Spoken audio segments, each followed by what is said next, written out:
Read in the name of Allah who is the most beneficent and merciful. आज के दिन मैं डिस्कस करने जा रहा हूँ इंग्लिश पार्ट 1 का पेपर। तो देखते हैं इसमें क्या है। इसमें सबसे पहले मैंने एक क्वेश्चन पेपर है, इसकी मैंने पिक बनाई हुई है। इसमें सेक्शन नंबर 1 है, इसके 3 पार्ट्स हैं। इन पहले पार्ट में से 6 क्वेश्चन करने हैं, दूसरे में से 5 और तीसरे पार्ट में से जो कि क्वेश्चन पेपर के मुताबिक चौथा क्वेश्चन है, इसमें से आपने 4 क्वेश्चन करने। अब मैं आपको बताने जा रहा हूँ कि how to attempt a single question. ये 3 क्वेश्चन हैं, क्वेश्चन आंसर्स के 3 इनके अंदर क्वेश्चन है। तो आपने एक सिंगल क्वेश्चन को कैसे अटैम्प्ट करना है, तो चलिए देखते हैं। सबसे पहले क्वेश्चन नंबर 1 को देख लेते हैं। Look at this sky. सबसे पहले आपने उसकी प्रॉपर हेडिंग बनानी है। हेडिंग का मतलब ये नहीं कि आपने सारा क्वेश्चन लिखना है, आपने 2 to 3 या 4 वर्ड की हेडिंग लिखनी है। इसके बाद आपने क्वेश्चन की लेंथ को मद्देनज़र रखना है। ये देखिए मैंने 6 लाइन्स ऑलमोस्ट का क्वेश्चन लिखा हुआ है। 6 से 8 लाइन्स मैक्सिमम आपने क्वेश्चंस की लेंथ को रखना है, इससे कम नहीं होनी चाहिए।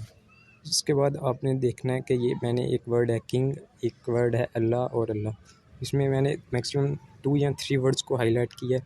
सो there are 3 steps in attempting a single question. सबसे पहले एक क्वेश्चन की हेडिंग, दूसरा वर्ड्स को हाईलाइट करना और तीसरा क्वेश्चंस की लेंथ।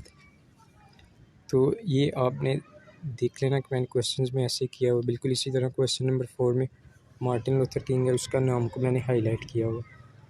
और ये कलेक्शन ऑफ ईद में सबसे पहले मैंने ईद को हाईलाइट किया हुआ है, उसके बाद 150 एंड 200 को हाईलाइट किया और मौलवी अब्दुल को हाईलाइट किया हुआ। उसके बाद क्वेश्चन नंबर 3 आ जाता है, जो हमारे पास प्लेज में से आता है। इसमें भी मैंने वैसे ही जो 3 स्टेप हैं उनको मद्देनज़र रखते हुए क्वेश्चन को सॉल्व किया हुआ है। इसमें हैरी को हाईलाइट किया और ओके बाय द सी को हाईलाइट किया हुआ है, ये आप देख सकते हैं। और ये बात आपने ज़हन में रखनी है कि आपने जब एक शॉर्ट क्वेश्चन को अटैम्प्ट करना है, उसके बाद एक लाइन छोड़नी है, जो कि मैंने नहीं छोड़ी हुई, गलती लग गई थी शायद। तो फिर उसके बाद आपने नेक्स्ट क्वेश्चन लिखना है, इससे आपकी प्रेजेंटेशन और बेहतर हो जाए। सो 3 स्टेप्स बिल्कुल इसी तरह पॉइंट्स हैं। इसमें मैंने सबसे पहले अल्लाह इकबाल को हाईलाइट किया और फिर अल्लाह और फिर अल्लाह अलमाइटी। तो ये 3 स्टेप्स आपके मदद करेंगे कि आपको हर क्वेश्चन के में पूरे मार्क्स मिल जाएंगे इंशाल्लाह। इसके बाद क्वेश्चन नंबर 7 है। तो सबसे पहले मैं आपको क्वेश्चन पेपर की तरफ ले जाता हूँ। क्वेश्चन नंबर 7 के 3 पार्ट्स हैं और ये हमारे पास सेक्शन 2 स्टार्ट हो जाता है। ये यहाँ से सेक्शन 2 स्टार्ट हो जाता है और क्वेश्चन नंबर 7 के 3 पार्ट्स हैं और ये 15 नंबर का क्वेश्चन नंबर 7। क्वेश्चन नंबर 7 आ जाता है हमारे पास। सबसे पहले मैंने किए हुए हैं क्वेश्चन नंबर 7 में पेयर ऑफ वर्ड्स में आपने 5 पेयर ऑफ वर्ड्स लिखने होते हैं, लेकिन आपको एडवाइस करूँगा कि आप 6 या 7 लिखें, क्योंकि अगर एक गलत हो जाए तो आपको 5 नंबर पूरे मिल जाए। अगर एक पेयर में से प्रॉफिट और प्रॉफिट है, तो अगर एक तो प्रॉफिट गलत हो जाता है तो आपका इसको 0 नंबर मिलेगा। अगर आगे भी एक पेयर में से एक गलत हो जाता है तो पॉसिबिलिटी है कि आपको दो पेयर ऑफ वर्ड्स को मिलाकर 1 नंबर दे दिया जाए। इसमें सबसे आपने इन जो वर्ड्स हैं पेयर ऑफ वर्ड्स जैसे प्रॉफिट है, इन दोनों वर्ड्स को अंडरलाइन ज़रूर करना। और पिछले क्वेश्चन आंसर्स में इनमें भी आपने एक क्वेश्चन एडिशनल करना है, जो कि आप जब आपके पास टाइम होगा आखिर पे तब उससे करना है, ऐसे नहीं करना। पेयर ऑफ वर्ड्स के बाद आ जाता है पंक्चुएशन। आपने इसमें पंक्चुएशन में आपने वर्ड्स की कैपिटलाइजेशन और question mark, comma, inverted comma, exclamatory marks, इनको याद रखना बुक के अकॉर्डिंग। ये पंक्चुएशन के कोई प्रिंसिपल्स ख़ास नहीं है, लेकिन बुक वाली पंक्चुएशन जब आप इसको बुक को तैयार करते हैं साथ ट्रांसलेशन को, तो आप इनको मद्देनज़र रखें तो पॉसिबिलिटी है कि आपको इसमें से पूरे मार्क्स मिल जाएं। इसके बाद आता है क्वेश्चन नंबर 7 का ए पार्ट, जिसमें हमने पोइम की एक्सप्लेनेशन लिखनी है और इसमें से आपको मैक्सिमम 4 पॉसिबिलिटी है कि 5 भी मिल जाएँ। तो इसमें सबसे पहले रेफरेंस आ जाता है, इसके भी मार्क्स हैं, और कॉन्टेक्स्ट आ जाता है। ये कॉन्टेक्स्ट की लेंथ भी देख लेनी है आपने, और रेफरेंस में पोइम का नाम, जो सही नाम है उसका, और इसके पोइट का नाम लिखना है।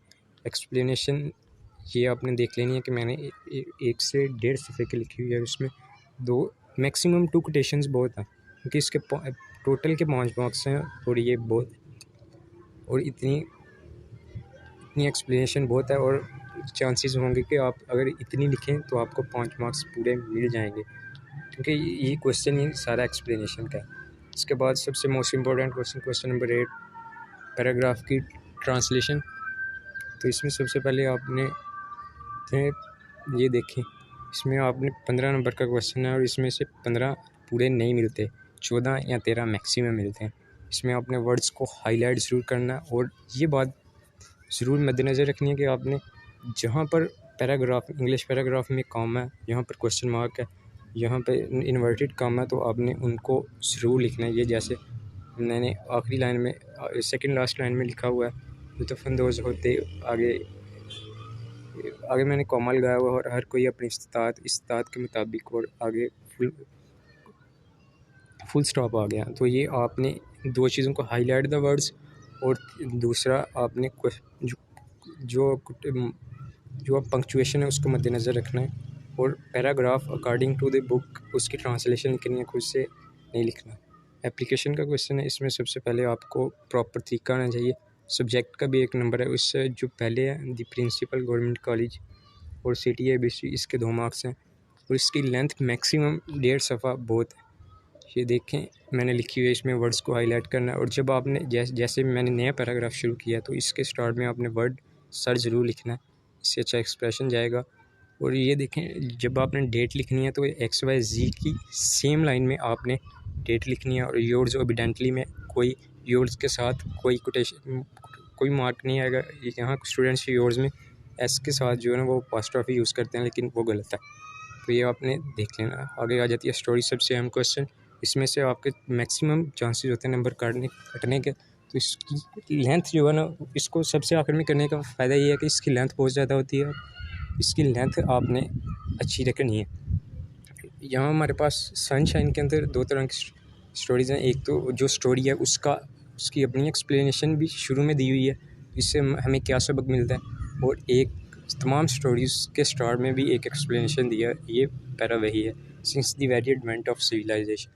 अगर आपने ये लिखना है तो इससे पहले आपने स्टोरी का टाइटल नहीं लिखना, अकेला वर्ड स्टोरी लिखना है। अगर आपने ये नहीं लिखना, डायरेक्ट स्टोरी लिखनी है जो कि सनशाइन में लिखी हुई है, यानी यहाँ से it teaches that the real strength lies in the unity. तो आपने यहाँ इसके ऊपर टाइटल लिखना है, a farmer and his sons. यहाँ आप टाइटल की बजाय जो इसका पॉसिबल मॉडल है वो भी लिख सकते हैं। और इसमें आपने ये कोटेशंस वही हैं जो सनशाइन पे हैं। इसमें ये पहली कोटेशन है, hold firmly on to the rope of Allah, कि आप अल्लाह की रस्सी को मजबूती से थामे रखें और आपस में फ़र्का ना डालो। ये 2 कोटेशंस लिखी हुई, यहाँ से इन दी एंशिएंट टाइम्स, यहाँ से प्रॉपर स्टोरी शुरू हो रही है और आपने इसकी लेंथ को मद्देनज़र रखना है। इसके सारे मार्क्स हैं। ये जो आगे पॉसिबल मॉरल्स हैं, 2 मॉरल्स हैं, तो उन्हें लिखें तो बेहतर है। जज़ाकल्लाह, अल्लाह हाफ़िज़।